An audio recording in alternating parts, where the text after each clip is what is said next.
Hello friends, ఎలా ఉన్నారు? నువ్వు సంపాదిస్తున్నంత కాలం నువ్వు అందరికీ ఆత్మీయుడివి. ఒక్కసారి సంపాదించడం ఆగిపోతే సొంత ఇంట్లో కూడా నువ్వు పరాయివాడు అయిపోతావు. అందుకే నీ దగ్గర డబ్బు లేదు అన్న నిజాన్ని నీ నీడకు కూడా తెలియనివ్వకు.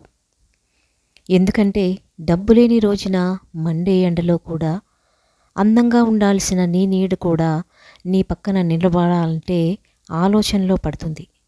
అద్దె కట్టేటప్పుడు సొంత ఇంటి విలువ, ఆకలి వేసినప్పుడు అన్నం విలువ, ఉద్యోగం లేనప్పుడు పైసలు విలువ, విడిపోయినప్పుడు ప్రేమ విలువ, దూరమైనప్పుడు మనిషి విలువ, అలాగే జాగ్రత్త లేనప్పుడు జీవితం విలువ తెలుస్తుంది. ఈ సమాజం నీకు ఎప్పుడూ ఏమీ చేయదు. అది మట్టి ముద్ద వంటిది. దానిని మనం మనకు ఉపయోగపడేలా చేసుకోవాలంతే. నీ టైం బాగా లేనప్పుడు నిన్ను పోరా అన్నవాడే నీ టైం వచ్చాక బాగున్నావారా అంటాడు. ప్రతి ఒక్కరికి టైం అనేది వస్తుంది, కాకపోతే కాస్త టైం పడుతుందంతే.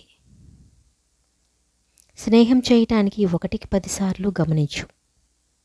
ఆ స్నేహాన్ని వదులుకోవలసి వస్తే 100 సార్లు ఆలోచించు.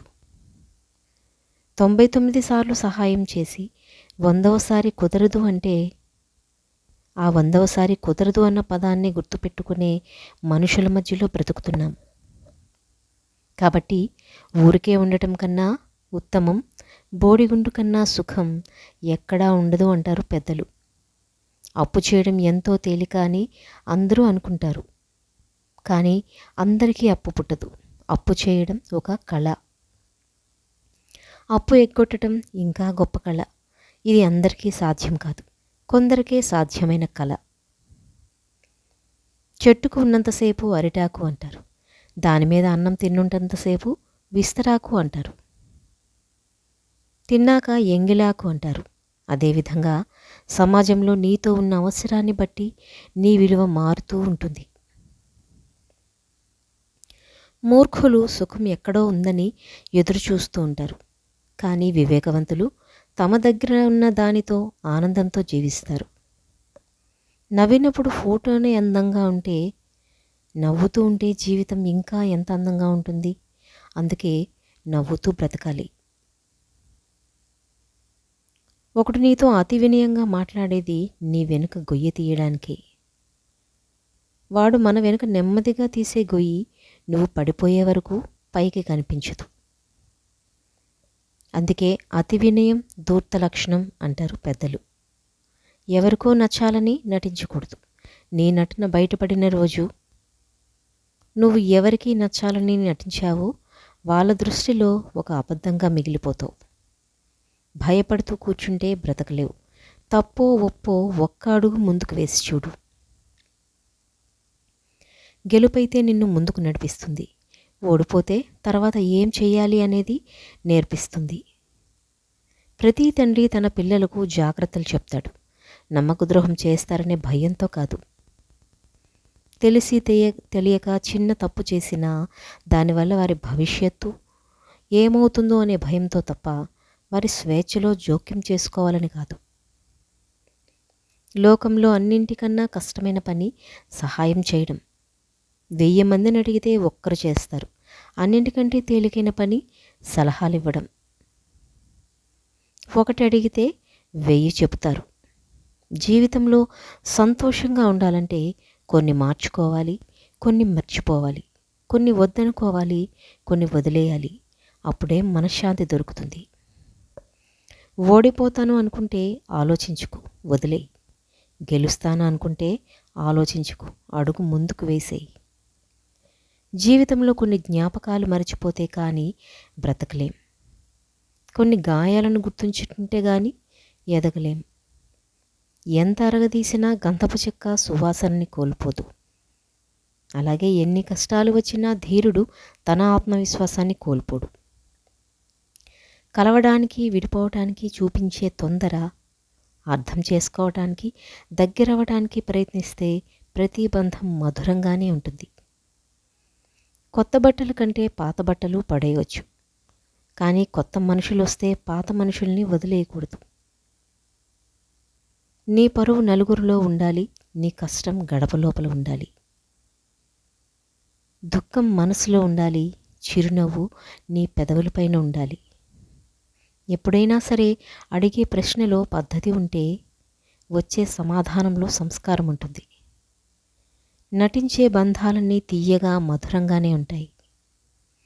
నిజమైన బంధాలు ఎప్పుడూ కష్టంగా కఠినంగానే ఉంటాయి. ఇది అందరికీ తెలిసిన నిజం. అయినా సరే మనం ఎప్పుడూ నటించే వాళ్ళనే బాగా నమ్ముతాం. ఈ ప్రపంచంలో బ్రతకాలంటే మంచి నటనైనా రావాలి, మాటల గారడి అయినా వచ్చి ఉండాలి. మంచితనం నిజాయితీ అంటూ కూర్చుంటే నిన్నే పునాదిగా చేసుకుని ఎదుగుతుంది ఈ సమాజం. నువ్వు ఏ విషయాన్నైనా వినేటప్పుడు వినయంతో వినాలి, మాట్లాడేటప్పుడు మర్యాదతో మాట్లాడాలి, అడిగేటప్పుడు ఆప్యాయతతో అడగాలి, సమాధానం చెప్పేటప్పుడు సంస్కారంతో చెప్పాలి. అమ్మాయి అందంగా లేకుంటే అందమైన అమ్మాయి కావాలని చంపేస్తారు. అమ్మాయి అందంగా ఉంటే ఎంతమందితో తిరిగిందో అని అనుమానించి చంపేస్తారు. కట్నం తగ్గినా చంపేస్తారు, కానుకలు తేకపోయినా చంపేస్తారు. ప్రేమిస్తే తల్లిదండ్రులు చంపేస్తారు, ప్రేమించకపోతే ప్రేమించినవాడు చంపేస్తాడు. ఎన్ని నరకాల మధ్య ఎందుకు ఆడదానిగా పుట్టానా అని అనుకునేలోపు పుట్టకముందే చంపేస్తున్నారు. ఆడపిల్లను పుట్టనివ్వండి, పెరగనివ్వండి, చదవనివ్వండి. కొత్తగా ఉన్నప్పుడు దేనినైనా అపురూపంగానే చూసుకుంటాం. రోజులు గడిచి పాతబడిన కొద్దీ వాటిపై ఆకర్షణ తగ్గిపోయి పట్టించుకోవడం మానేస్తాం.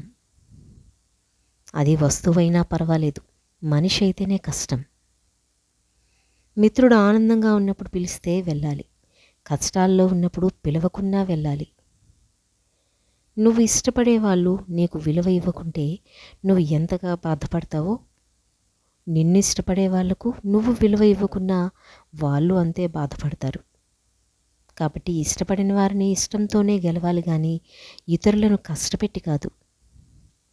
ఇతరులను కష్టపెట్టి గెలుచుకున్నది ఏదీ మనకు దక్కదు. ఓటమంటే పని పూర్తి కాకపోవడం కాదు, అదే పని చేయటానికి ఉన్న వేరే మార్గం తెలియకపోవడమే. మనుషుల మధ్య బంధం పూల మధ్య దారంలా ఉండాలి. దారం బలంగా ఉన్నప్పుడే దండ అందంగా కనిపించినట్టు, బంధం బలంగా ఉంటేనే జీవితం ఆనందంగా ఉంటుంది. ఈ సృష్టిలో మనది అంటూ ఉండేది కేవలం సమయం మాత్రమే. అది బాగుంటేనే కదా మన అనుకునేవాళ్ళు మనతో ఉండేది. ఈరోజు నువ్వు చదువుకొని నేర్చుకున్న అక్షరం, కష్టపడి నేర్చుకున్న పని జీవితంలో ఎప్పటికైనా నిన్ను ఉన్నత స్థాయికి చేరుస్తాయి. కొన్నిసార్లు మన మంచితనమే మనల్ని ఒంటరిని చేస్తుంది. అది మనకు అర్థం కాదు.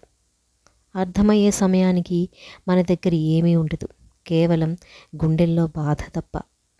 నువ్వు ఉన్నప్పుడు పొగిడే నలుగురి కన్నా నువ్వు పోయాక నిన్ను మొయ్యడానికి సరిపోయే నలుగురిని సంపాదించుకో. జీవితంలో నువ్వంటే నమ్మకం లేని వాణ్ణి మోసం చేయి, అంతేగాని నిన్నే నమ్మకంగా భావించేవాణ్ణి మోసం చేయకు. మోసానికి నమ్మక ద్రోహానికి చాలా తేడా ఉంది. మోసం అందరూ చేస్తారు, కానీ నమ్మక ద్రోహం నువ్వు నమ్మిన వాళ్ళు మాత్రమే చేస్తారు. పుట్టామా, పెరిగామా, పోయామా అనేలా ఉండకూడదు. 10 మందిలో తనకంటూ ఒక ప్రత్యేక గుర్తింపు తెచ్చుకోలేదే నిజమైన జన్మ. గమ్యం లేని ప్రయాణం ఎంత దూరం చేసినా వ్యర్థమే. అలాగే లక్ష్యం లేని జీవితం ఎన్ని రోజులు బ్రతికినా వ్యర్థమే. మనిషి నాలుక కంటే చెవులే గొప్పవి. చెవులు తాము ఏమి విన్నా ఎవరికీ చెప్పవు, కానీ నాలుక అలా కాదు, తనకు తెలియనివి విననివి కూడా ఇతరులకు చెబుతుంది. మన అనుకున్న వాళ్ళు ఎప్పుడూ మనతోనే ఉంటారని అనుకోవడం ఖచ్చితంగా మన తప్పే అవుతుంది. ఎందుకంటే ప్రపంచంలో అన్నిటికంటే వేగంగా మారేది మనిషి ఆలోచన మాత్రమే. నువ్వు చెప్పిందే 10 మంది వినాలి అనుకోవటం అవివేకం. 10 మందికి మంచి చేయాలి అనుకో, అంతేకాని ఆ 10 మంది నీకు మంచి చేయాలి అనుకోకు, అది స్వార్థమవుతుంది. ఒకరు మనకి మొదట ఇచ్చినంత సమయం ఇప్పుడు ఇవ్వడం లేదు అంటే వాళ్ళకి మనతో మాట్లాడడం ఇష్టం లేకపోవాలి, లేదా మనతో వాళ్ళకి అవసరం తీరిపోయి ఉండాలి. కలలు కనడానికి ఎన్ని రాత్రులు ఉన్నాయో వాటిని నెరవేర్చుకోవడానికి అన్నే ఉదయాలున్నాయి. కల నెరవేరాలా లేక కలగానే మిగిలిపోవాలా అనేది నీ చేతుల్లోనే ఉంది.